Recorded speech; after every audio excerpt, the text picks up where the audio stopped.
Hello everyone and welcome to Bazara Aviation Academy.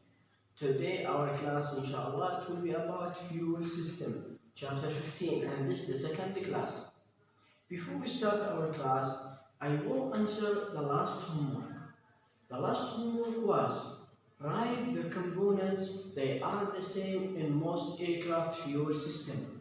The answer is tanks, control valve, provisions like strainer.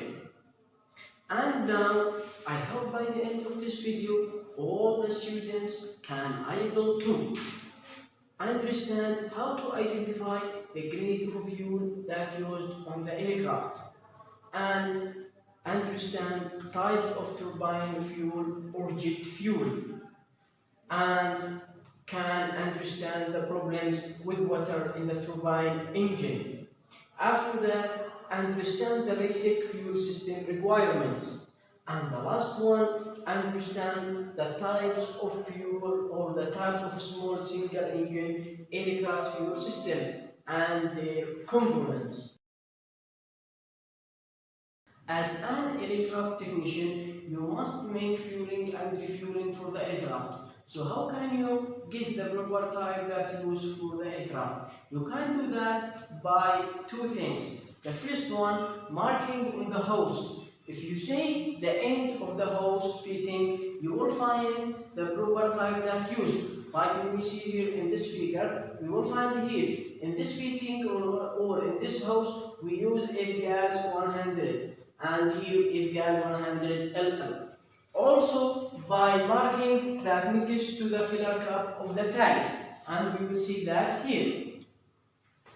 This our filler cap, and here that use jet A, jet A1 and jet P5, GP5 or GP8, and these two types used for military aircraft.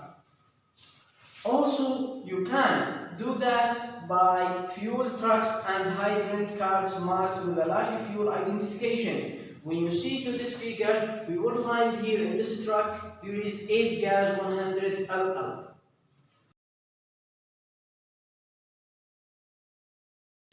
As a gasoline contain hydrocarbons, turbine fuel contain hydrocarbons. But in turbine fuel, there is a little more carbon and sulfur contents more than gasoline. So what's the difference between them? The difference between them on the turbine fuel, there is more carbon and sulfur in the turbine fuel. Here, there are some additives to the turbine fuel. As we studied before, we add to gasoline aromatic hydrocarbons, and we know why that additive. Also here, we add something that called bricid, and this added to turbine fuel during refueling. Why? To make anti-icing for the fuel. What about the types of turbine fuel? There are three types of turbine fuel: Jet A, Jet A1 and Jet B. Jet B is a blend of gasoline and kerosene. For make a design for aircraft fuel system, there are 27 requirements that given from Federal Aviation Regulations under the Part 23. And here we gave some of these requirements.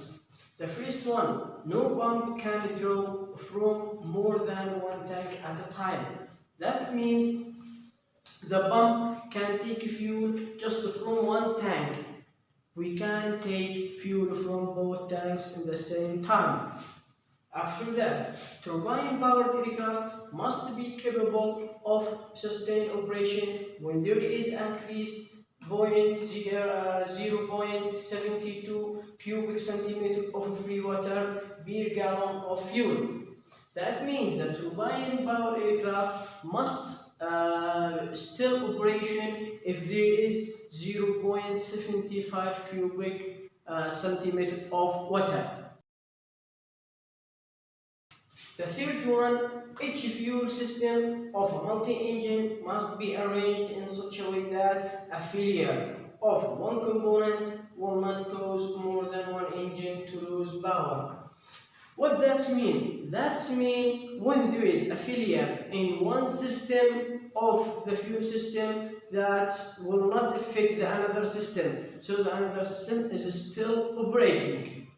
After that, tanks used in multi-engine fuel system must have two vents.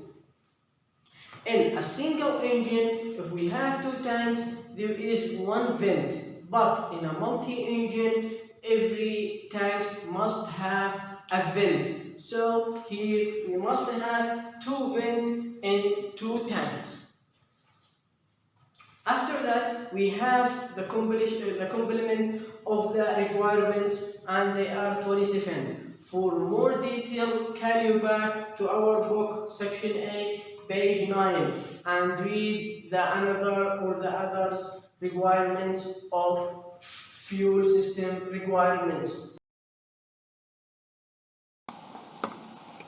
This figure is talk about the first type of small single engine aircraft fuel system, and is called gravity feed system. This type consists of two tanks, selector valve, strainer, primer, and the last one we have the carburetor.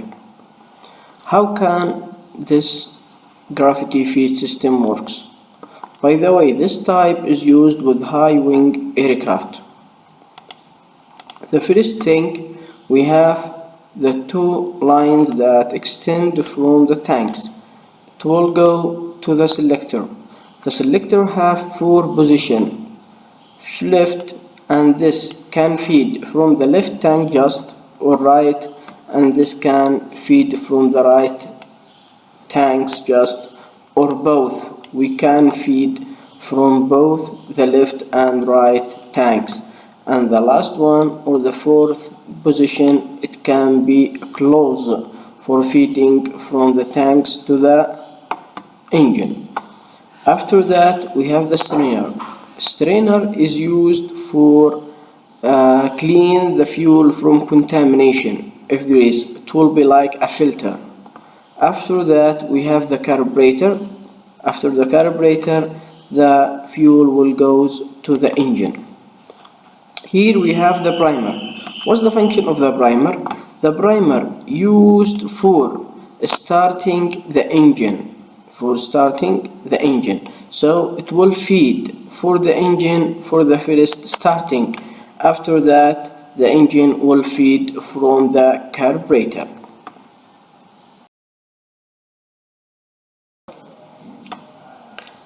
In this figure, we have the second type of small single-engine aircraft fuel system, and is called pump feed system.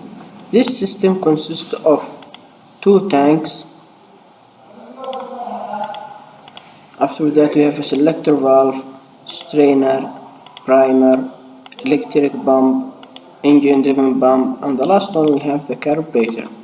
Here, the selector valve, when we say it has two positions, feeding from the left or feeding from the right just.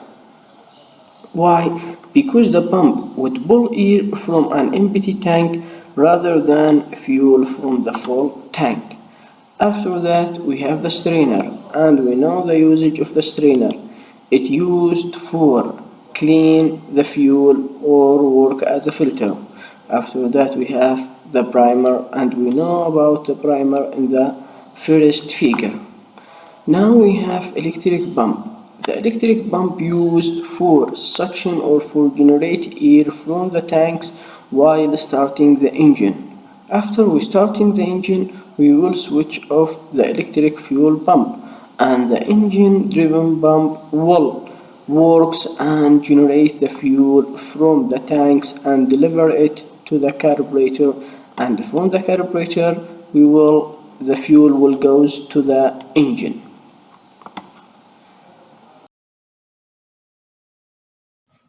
We arrived to the end of our lesson today, and our homework is write the forms of fuel contamination. I hope you understand the lesson. Thanks for your watching. Goodbye.